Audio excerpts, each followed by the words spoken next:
Assalamualaikum warahmatullahi wabarakatuh. Pada kesempatan kali ini, kami dari kelompok 4 yang beranggotakan 3 orang akan membahas mengenai analisis rasio keuangan, khususnya pada materi analisis rasio profitabilitas dan analisis rasio efisiensi atau aktivitas. Dengan itu, saya persilahkan kepada Saudari Lutfia selaku pemateri pertama untuk memaparkan materi. Di sini saya akan menjelaskan terkait rasio profitabilitas. Nah, apa itu rasio profitabilitas?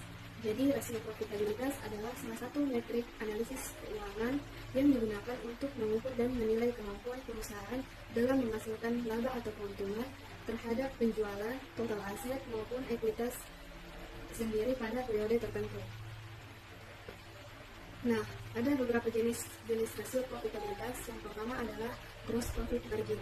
Gross profit margin mengukur laba kotor perusahaan relatif terhadap penjualan atau pendapatan bersih. Semakin tinggi rasio ini menandakan semakin rendahnya beban pokok penjualan perusahaan dan semakin tinggi efektivitas kinerja operasi perusahaan. Nah, di sini kita akan menganalisis laporan keuangan PT PGN Tbk pada tahun 2023 sampai 2025. Gross profit margin memiliki rumus perhitungan di mana gross profit margin sama dengan laba kotor bagi penjualan kali 100%. Diketahui, laba kotor tahun 2023 PT PGN sebesar 733,579 juta, sedangkan penjualan pada tahun 2023 sebesar 3,646 miliar dikalikan dengan 100% menghasilkan 20,12%. Kemudian pada tahun 2024 diketahui laba kotor PT PGN adalah senilai 757,380 juta dibagi penjualan tahun 2024 sebesar 3,788 miliar dikalikan dengan 100% menghasilkan 19,19%. Kemudian pada tahun 2025 dikalikan 100% menghasilkan 17,56%. Nah, secara keseluruhan bisa kita lihat bahwa gross profit margin PT PGN Tbk dari tahun 2023 sampai 2025 itu menurun, di mana ini menunjukkan adanya peningkatan beban pokok penjualan atau menurunnya efisiensi biaya produksi. Baik, kemudian jenis rasio profitabilitas yang kedua adalah net profit margin. Di sini, net profit margin mengukur kemampuan perusahaan untuk menghasilkan laba bersih dari penjualan. Rumusnya adalah laba bersih bagi penjualan dikalikan dengan 100%. Diketahui, laba bersih PT PGN tahun 2023 itu senilai 376,615 juta dibagi dengan penjualan tahun 2023 senilai 3,646 miliar dikali 100 menghasilkan 10,33%. Kemudian pada tahun 2024 laba bersih PT PGN adalah senilai 439,637 juta dibagi penjualan tahun 2024 senilai 3,788 miliar dikali 100% menghasilkan 11,6%.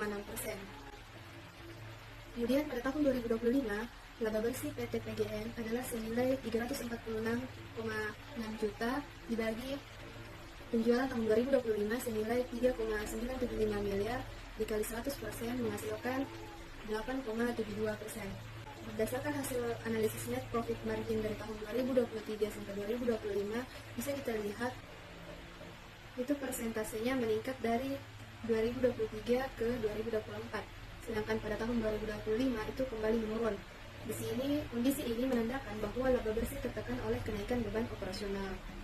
Nah, kemudian jenis analisis rasio profitabilitas yang ketiga adalah return on asset. Return on asset ini mengukur kemampuan perusahaan untuk menghasilkan laba bersih dari aset yang dimiliki sekaligus mengukur tingkat pengembalian atas investasi perusahaan. Rumus return on asset atau ROA adalah ROA sama dengan laba bersih bagi total aset kali 100%. Nah, diketahui laba bersih PT PGN tahun 2023 itu senilai 376,615 juta dibagi total aset tahun 2023 senilai 6,599 miliar kali 100% itu menghasilkan 5,71%. Kemudian pada tahun 2024 CR menghasilkan 6,85%. Kemudian pada tahun 2025 menghasilkan 5,56%. Nah, bisa kita lihat bahwa di sini menurun pada tahun 2025 yang menunjukkan aset perusahaan belum dimanfaatkan secara optimal dalam menghasilkan laba. Nah, jenis rasio profitabilitas yang keempat adalah return on asset atau ROE. ROE di sini mengukur kemampuan perusahaan untuk menghasilkan laba bersih dari ekuitas. Rasio ini sangat penting bagi pemegang saham karena menentukan tingkat pengembalian atas saham perusahaan yang mereka miliki. Dalam menghitung ROE, ada rumusnya di mana ROE sama dengan laba bersih bagi total ekuitas kali 100%.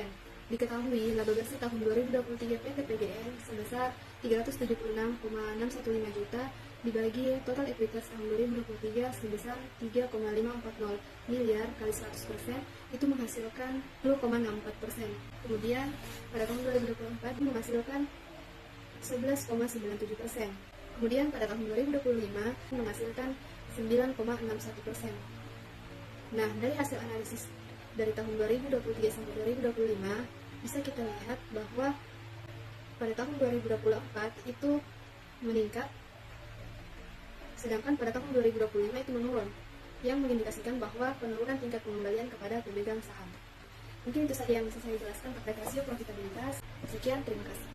Baik, terima kasih kepada Saudari Lutfia atas penjelasan yang sangat luar biasanya. Baik, dari itu kita bergeser ke materi kedua, yaitu analisis rasio efisiensi.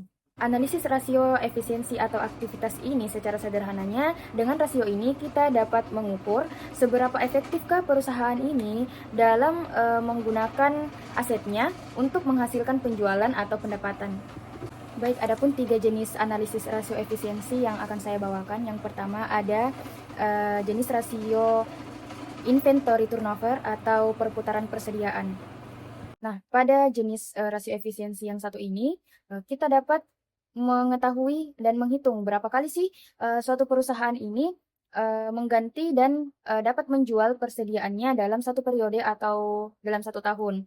Nah, kita ambil contoh analoginya lah. Misalnya, kita mengisi barang ke gudang. Dalam setahun itu, kita mengisi barang ke gudang, lalu barang itu berhasil habis terjual sebanyak 5 kali. Nah, sebanyak 5 kali inilah yang disebut dengan inventory turnover. Mengganti persediaannya dan berhasil dijual selama 5 kali. Nah, maka semakin tinggi angkanya, semakin banyak kali perusahaan ini mengganti dan berhasil menjual seluruh barangnya, maka itu termasuk positif, hal positif dan semakin baik. Karena itu berarti barang kita cepat laku. Maka pemasukan perusahaan, pemasukan kita akan cepat juga pemasukannya. Baik, dari penjelasan analogi tadi kita implementasikan pada gambar analisis hasil perhitungan analisis dari data laporan keuangan perusahaan gas negara TBK ini. Nah, ternyata pada tahun 2023 perusahaan PGN ini berhasil menjual dan menghabiskan persediaannya itu sebanyak 41 kali. Tetapi tiap tahunnya itu menurun. Pada tahun 2024 37 kali dan tahun 2025 semakin menurun menjadi 22 sekian kali, 22 kali. Nah, ini menghasilkan terjadinya penurunan yang signifikan dan konsisten turun dari tahun 2023 hingga tahun 2025.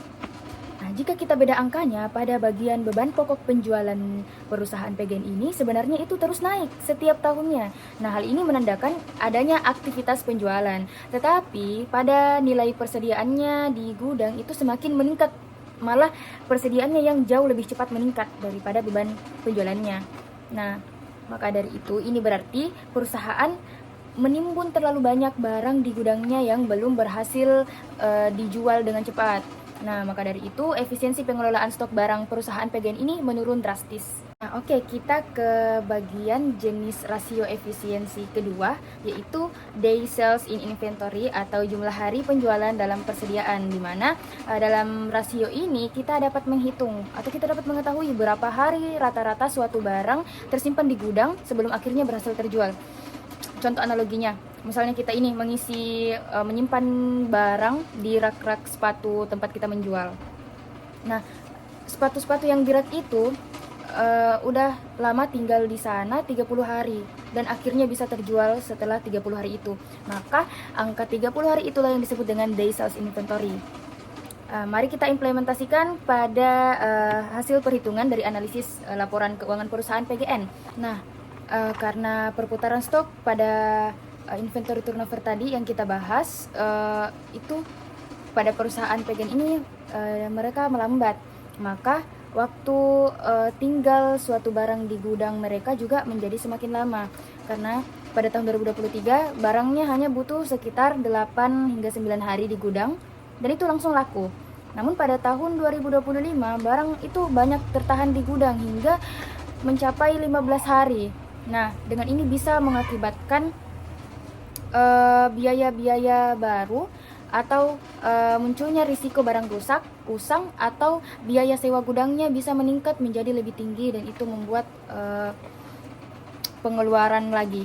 Baik, kita ke jenis rasio yang ketiga, yaitu analisis receivable turnover atau perputaran piutang. Jadi di rasio ini, analisis rasio ini kita dapat menghitung atau kita dapat mengetahui nih berapa kali dalam setahun perusahaan berhasil menagih utangnya dari pelanggan dan dijadikan uang tunai. Kita implementasikan pada perhitungan analisis laporan perusahaan PGN.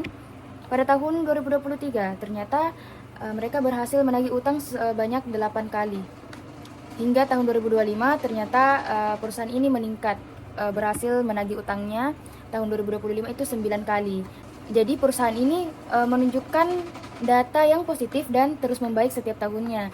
Angka perputaran yang meningkat ini berarti perusahaan semakin cepat dan efektif dalam menagih uang dari pelanggan yang membeli secara kredit atau bayarnya belakangan. Nah, dengan jika pelanggan semakin disiplin membayar, akan lebih cepat juga nih uang tunai kembali kepada perusahaan. Jadi untuk ketiga jenis rasio ini ternyata perusahaan PGN ini harusnya segera mengevaluasi strategi pembelian stoknya atau strategi pemasarannya untuk menghabiskan barang di gudang agar efisiensi kembali seperti pada tahun 2023. Baik, untuk pemaparan jenis-jenis rasio selanjutnya, saya persilahkan kepada saudari Zamzaini Ainun Radia untuk memaparkan poin selanjutnya.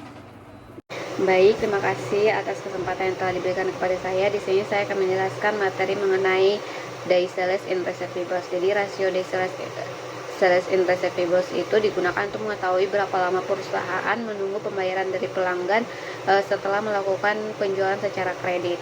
Jadi rumus dari Days Sales in Receivables itu adalah 365 hari dibagi dengan penjualan.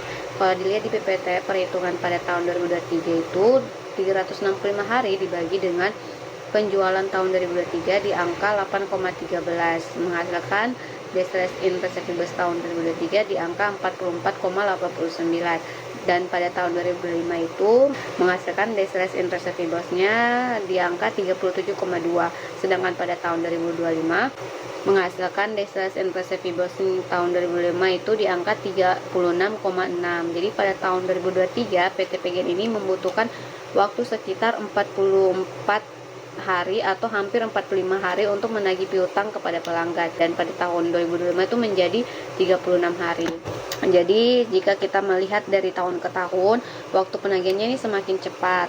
Ini berarti perusahaan itu semakin baik dalam mengelola piutangnya. Uang hasil penjualan ini dapat diterima lebih cepat sehingga bisa digunakan kembali untuk membiayai operasional perusahaan. Berikutnya mengenai fixed asset turnover. Jadi rasio fixed asset turnover itu digunakan untuk mengukur seberapa efektif aset tetap perusahaan digunakan untuk menghasilkan penjualan. Aset tetap yang dimaksud itu seperti jaringan pipa gas, bangunan, mesin, kendaraan operasional, dan peralatan lainnya. Rumus dari fixed asset turnover itu sama dengan penjualan dibagi dengan aset tetap. Jadi perhitungan pada tahun 2023, penjualan tahun 2023 itu di angka 3,600 miliar dibagi dengan aset tetap tahun 2023 di angka 2,600 miliar. Jadi itu menghasilkan fixed asset turnover di angka 1,39. Jadi pada tahun 2023 ini nilai rasionya itu sebesar 1,39 kali. Artinya tuh setiap $1 aset tetap yang dimiliki perusahaan ini mampu menghasilkan penjualan sebesar 1,39 dolar. Berikutnya pada tahun 2024, fixed asset turnover tahun 2024 itu di angka 1,51. Sedangkan pada tahun 2025 menghasilkan fixed asset turnover tahun 2025 itu di angka 1,61. Karena nilainya terus meningkat dari 1,39 menjadi 1,61 kali, maka dapat disimpulkan tuh bahwa pemanfaatan aset tetap PT PGN ini semakin efektif dan produktif setiap tahunnya. Berikutnya materi mengenai total asset turnover. Jadi rasio total asset turnover ini digunakan untuk melihat kemampuan seluruh aset perusahaan dalam menghasilkan penjualan. Berbeda dengan rasio sebelumnya yang hanya melihat aset tetapnya saja. Rasio ini tuh menghitung seluruh aset perusahaan, baik aset lancar maupun aset tetap. Rumus dari total asset turnover itu penjualan dibagi dengan total aset. Bisa dilihat perhitungan pada tahun 2023, penjualan tahun 2023 itu di angka 3,600 miliar. Dibagi dengan total aset tahun 2023 di angka 6,500 miliar. Itu menghasilkan total aset turnover tahun 2023 di angka 0,55. Jadi pada tahun 2023 nilai rasionya ini sebesar 0,55 kali. Artinya setiap $1 aset tetap nih, aset ini yang dimiliki perusahaan mampu menghasilkan penjualan sebesar $0,55. Perhitungan pada tahun 2024 itu menghasilkan total aset turnovernya itu di angka 0,59. Berikutnya pada tahun 2025 menghasilkan total aset turnover tahun 2025 itu di angka 0,62. Jadi pada tahun 2025 rasionya itu kembali meningkat menjadi 0,62 kali. Ini peningkatan ini itu menunjukkan bahwa seluruh aset perusahaan itu digunakan dengan lebih efektif untuk mendukung kegiatan operasional dan menghasilkan pendapatan. Jadi karena nilai rasionya ini terus meningkat selama 3 tahun berturut-turut, maka dapat disimpulkan bahwa efektivitas penggunaan aset PT PGN ini dalam menghasilkan penjualan ini semakin baik. Mungkin sekian pemaparan materi dari saya. Sekian dari pemaparan materi dari kelompok kami, yaitu kelompok 4. Lebih dan kurangnya mohon dimaafkan. Assalamualaikum warahmatullahi wabarakatuh.